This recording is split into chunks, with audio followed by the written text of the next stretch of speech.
আমাকে একবার আল্লাহ বইলা ডাকবি, ওই টাইমে তুই ডাক দিতে দেরি হবে, তোর ডাকের জবাব পাইতে দেরি হবে না।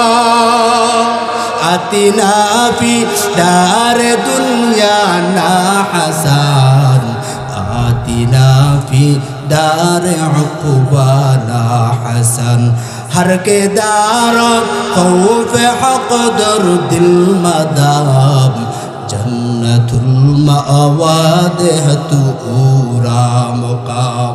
एर যুবক, আমার আল্লাহকে নিয়ে বাড়ি বিরো, আল্লাহকে নিয়ে সঙ্গে নিয়ে রেখো। আমার আল্লাহ যদি সঙ্গে থাকে কোনো বালা মুসিবত থাকবে না। এমপির সঙ্গে যদি যখন কোনো বান্দা ঢুকে পারমিশন চায়, বলো আপনি কে, বলো আমি এমপির লোক, কোনো বাধা লাগা নাই, এমপির সাথে ঢুকে যায়। আর কবরে যাওয়ার পর যদি আপনাকে জিজ্ঞাসা করিয়াই বসে তুমি কি, বলে আমি হলাম আমার মালিকের বড় পাগল, আর কোনো জিজ্ঞাসা করা হবে না। আল্লাহ বলবেন এই ফেরেশতাকে জিজ্ঞাসাবাদ করিও না, কারণ এই বান্দাটা আমার বললে আর কোনো সমস্যাই নেই রে বাবা। আর আমার আল্লাহকে রাজি করতে গেলে দুনিয়াতে খানাকে সময় দেওয়া যাবে না, খানা খাবেন অল্প, ইবাদত করতে যেন কষ্ট না হয়। রাত বইরা আমি ইবাদত করব কার? রাসূল বলেন আমি মসজিদে নববীর পাশে আমার হুজরাখানা, কথা বুঝেন? রহমতের নবী বলেন আমার মসজিদে নববীর পাশে আমার হুজরাখানা। আমি রাতের বেলায়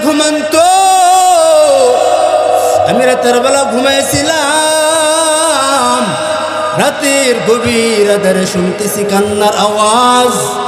কে এত চিৎকার করে কান্নার আওয়াজ, কে কান্না করতেছেন? রাসূল হুজরা থেকে উঠলেন, ঘুম ভেঙে গেল রাসূলের। রাসূল বলেন আমি ঘুমাইলে আমার চোখ বন্ধ থাকে, অন্তর খোলা থাকে। আমি ঘুম থেকে উঠলাম, মসজিদে নববীর সামনে এসে হাজির হয়ে গেলাম। দরওয়াজার সামনে এসে দেখি কে তো কান্নার আওয়াজ। তাকাইয়া দেখি জান্নাতের প্রথম শিরের সাহাবী হযরত আবু বকর দাঁড়ায় নামাজে কান্না করতেছে। জিজ্ঞাসা করলাম নামাজ শেষ করার পর আবু বকরকে জিজ্ঞাইলাম, রে আবু বকর আপনি কেন নামাজে দাঁড়ায় দাঁড়ায় কান্না করেন, কারণ কি, রহস্য কি? আবু বকর দেখো নবী আমার কান্নার কারণ আপনি জানেননি? রাসূল কয় আপনি না জান্নাতের সাহাবী, আপনার কান্না করার কারণ কি একটু জানবার চাই। আবু বকর দেখো নবী আপনি তো বলেছেন হাসর ময়দানটা হয়ে যাবে, সবাই কেমন জানি মাঠটা হাই হুতাশ, মানুষগুলো ছুটে আরম্ভ করে দিবে, কারণে কামল চলে আসবে ডান হাতে আর কারণে কামল চলে আসবে বাম হাতে। ওই দিন সবাই ইয়া নাফসি করবে। ও নবী ওই দিন যদি আল্লাহ আমি আবু বকরকে জিজ্ঞাসা, এ আবু বকর আপনি কে নিয়ে আসছেন, আমি যদি বলি আল্লাহ আমি আপনার জন্য